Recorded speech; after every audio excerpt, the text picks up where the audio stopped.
ఎండాకాలంలో వచ్చే అమ్మాయిలు, చలికాలంలో వచ్చే అమ్మాయిలు, వర్షాకాలంలో వచ్చే అమ్మాయిలు నమ్మకూడదు రోయ్. మరి శీతాకాలం వచ్చే అమ్మాయిలు నమ్మొచ్చురా. అవును, మన ఆడిషన్కి వెళ్ళావు కదా, ఏమన్నారు వాళ్ళు? ఏమంటారు సార్, ఏదో తీశారు ఏదో చేశారు మళ్ళీ పిలుస్తా అన్నారు, ఇప్పుడు దాకా పిల్లలేదు. కరెక్టే, వాళ్ళకు కూడా మంచి ఆడిషన్ దొరకాలి కదా.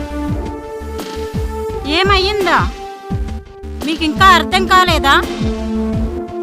నువ్వు ప్రేమించడానికి ఒకరు కావాలి, పెళ్లి చేసుకోవడానికి ఒకరు కావాలి, ఆఖరికి ఛీ!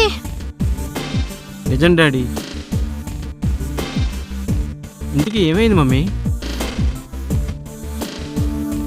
ఏమవలేదురా, ఇది మంచి విషయమే కదా. కాకపోతే మీ మావయ్యే దాన్ని సీరియస్గా చెప్పారు అంతే. భయపడి చచ్చాం మేము. మీ ఇద్దరు లవ్ చేసుకుంటున్నారంటగా? అవునమ్మా.